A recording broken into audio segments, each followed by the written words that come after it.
करते। गांव वालों को सुंदरी बहुत अच्छी लगती थी, जिस वजह से कालू बहुत चिढ़ता था। जब लोग सुंदरी का दूध लेने घर पे आते थे तो कालू आते आते लोगों पर बहुत गुस्सा करता।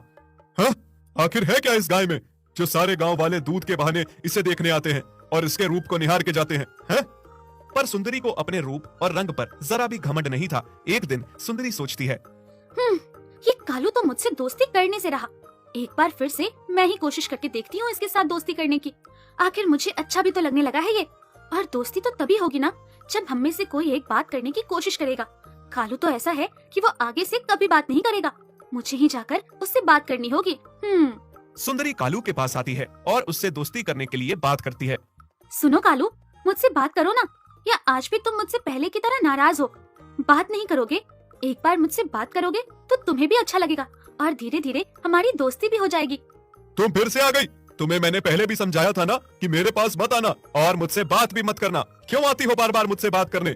ऐसा है क्या तुम में जो सारा गांव तुम्हारा दीवाना है?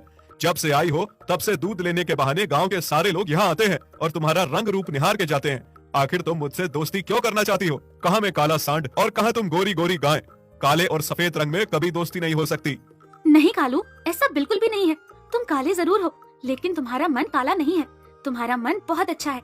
मालिक ने मुझे बताया है कि तुम बहुत अच्छे हो, और वैसे भी मुझे काला रंग बहुत पसंद है। पर मुझे गोरा रंग बिल्कुल भी पसंद नहीं है। चली जाओ तुम यहाँ से। मुझे तुमसे कोई दोस्ती नहीं करनी है। क्यों आ जाती हो बार बार मेरे पास? वो तो मैं इसलिए आती हूँ क्योंकि तुम मुझे अच्छे लगने लगे थे।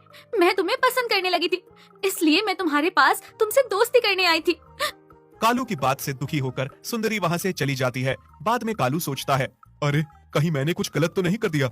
उसे बहुत सुनाया, आखिर दोस्ती ही तो करना चाहती थी वो मुझसे, और वो कह रही थी कि उसे मैं पसंद हूँ। मुझे उसे इतना नहीं सुनाना चाहिए था।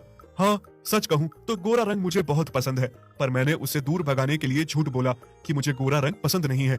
फिर एक दिन की बात है, ठंड का मौसम था। कालू बड़े ही मजे से धूप में आराम से बाहर लेट के सो रहा था कि तभी एक भयंकर सा सांप कालू की ओर आ रहा था। सांप बिल्कुल कालू के साथ आकर खड़ा हो गया। जैसे ही वो कालू को काटने वाला होता है कि तभी सुंदरी देख लेती है और जोर जोर से चिल्लाना शुरू कर देती है। हे भगवान, सांप सांप, बचाओ बचाओ, मालिक सांप, मालिक जल्दी आइए, इस सांप को भगाइए, नहीं तो ये हमारे कालू को काट लेगा, जल्दी कीजिए। कालू की भी नींद टूट जाती है और वो सांप को देख के बहुत घबरा जाता है, लेकिन वो वहाँ से भाग नहीं पाता क्योंकि वो रस्सी से बंधा होता है। इतने में गोपाल और गांव वाले वहाँ पहुँच जाते हैं और सुंदरी के चिल्लाने की आवाज सुनकर, क्या हुआ सुंदरी, तुम इतना क्यों चिल्ला रही हो? मालिक जल्दी से इस सांप को यहाँ से भगा दीजिए, नहीं तो ये हमारे कालू को काट लेगा। हाँ, सांप? कहाँ है सांप? गोपाल और सारे गांव वाले मिलकर सांप को डंडे से पीट पीट के भगा देते हैं। इस तरह से कालू की जान बच जाती है। तब जाकर कालू को सुंदरी अच्छी लगने लगती है। उसे एहसास होता है कि सुंदरी बुरी नहीं है, वो बहुत अच्छी है और उसके मालिक का प्यार भी उसके लिए बिल्कुल नहीं बदला है। वो पहले जैसे ही कालू से प्यार करता है।